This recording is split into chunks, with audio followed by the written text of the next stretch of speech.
Humberto Werneck sempre fala que a crônica ela não é brasileira, mas é como o futebol. Ele não foi criado aqui, mas chegou ao Brasil e ganhou uma cintura nova. Eu me lembro que o Moacir Scler uma vez me falou que ele achava que a crônica era o equivalente literário da conversa de botequim.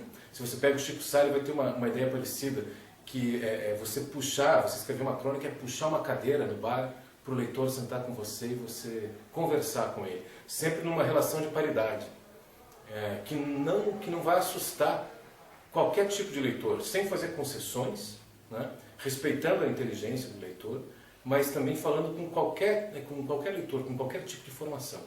Então eu acho que essa característica de buscar sempre uma comunicação mais ampla com todo tipo de leitor, eu acho que favoreceu muito a entrada do gênero e a consolidação do gênero no Brasil. O que a gente vai fazer numa oficina de crônica? Né? Primeiramente a gente vai falar sobre o gênero, e falar sobre o gênero crônica no Brasil é falar sobre história do Brasil, sobre política no Brasil, sobre cultura no Brasil, sobre violência, sobre racismo, sobre humor, sobre polícia, sobre tudo isso, sobre política. E a primeira coisa que a gente vai fazer vai estudar não é a palavra correta, mas a gente vai observar o desenvolvimento do gênero dentro da história do Brasil, desde o século XIX, quando ele chega da Europa, ao Brasil até hoje. Né? Todos os autores principais, a gente vai principalmente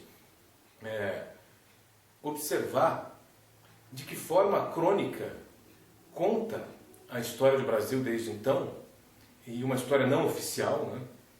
E de que maneira ela constrói e desconstrói a imagem do Brasil. A gente vai ver que a crônica brasileira tem algumas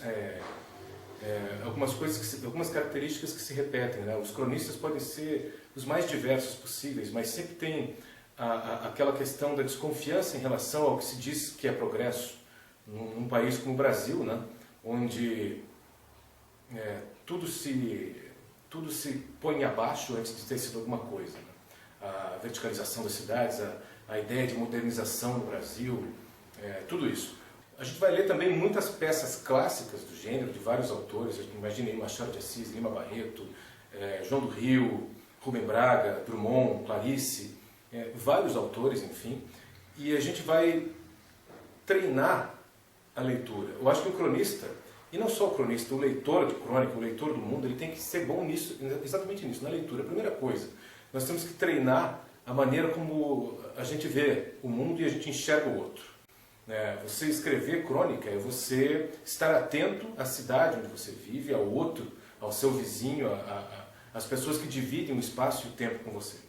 Então, a gente vai estudar algumas peças clássicas do gênero, outras contemporâneas, e vai deschavar esses textos. A gente vai pegar e pensar o que eles queriam dizer, o que eles significaram na sua época, o que eles significam hoje, né? E por que cada autor escolhe cada palavra, cada tema, cada cenário, cada personagem, e como a gente pode usar isso na hora de escrever e também na hora de se relacionar com o nosso tempo.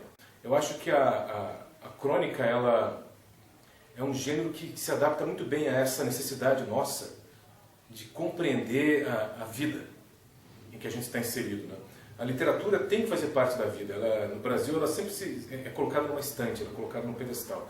E ela tem que ser retirada dali. O livro não pode ficar parado. O livro tem que circular. A crônica circula com uma facilidade grande no Brasil, e é isso que a oficina vai favorecer, eu acho, nas pessoas que vierem até aqui.